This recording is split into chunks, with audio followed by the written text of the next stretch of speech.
I started October 1st, 1987, and my first day at 812 Market Street was the very first day, believe it or not, that people were not allowed to smoke at their desks in the newsroom.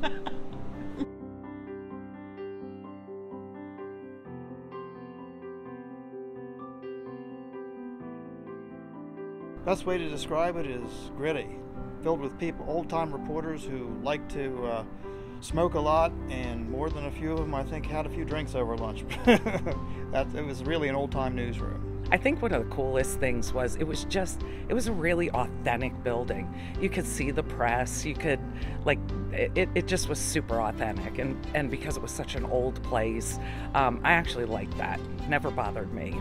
I can remember as a young woman driving up to that building, and it was that fortress-like feeling, that classic newspaper building from the 40s and 50s.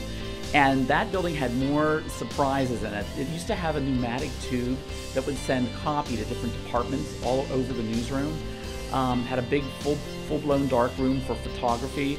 It was very appropriately based for the solidity of a print newspaper. There was great woodwork, there were big windows, there was also dirt and sometimes mice. And I remember one time when HR passed out containers because there were mice that were getting into some people's snacks, so we were all given like a Glad-Lock container to put our snacks in our desk. We even had copy boys, that would run stuff around for the editors. The editors would sit around the sides of the building, and the news reporters would be in the middle.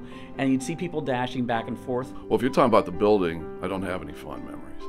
If you're talking about working at the Patriot-News, it was the people.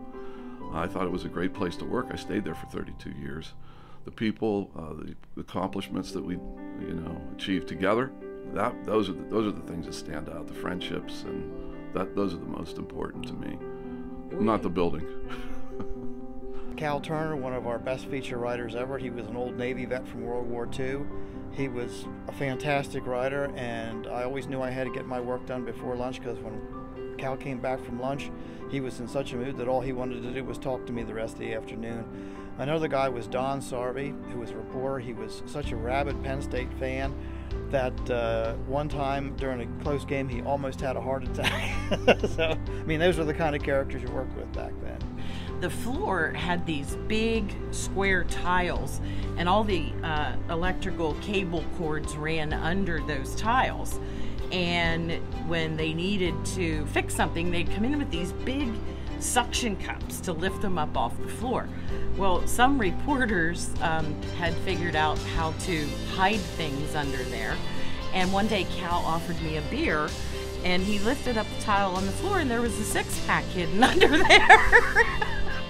Those were prime years, a giant number of people worked there, not only journalists, but just all kinds of different people throughout the building. So that was one of the great things about it too. And you wound up mixing with those people, especially if you made a little effort. So there was just a lot of fun and camaraderie, and just really, they would put people's faces on rate cards or ads, and it would appear on your desk, and it was just a lot of fun. It was just a lot of good times with you got to really know people, and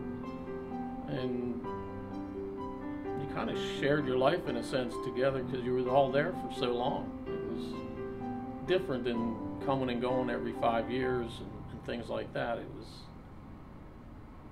just the people you worked with meant more to you. But it was sad to leave 812 too. A lot of us had been there for a long time, and it becomes your second home. Technology has changed everything, from no internet to everything on internet. Just the media changes. I think we outgrew the design of that building. Things you like, and unfortunately, slip into the past. This is one more thing slipping into the past. I don't know if it's sad, but it's certainly an inevitable thing. I mean, there was no reason for the building anymore in the age of computers and online media, because printing just isn't the core of information that it used to be. It makes me super sad because I think, number one, it's part of history.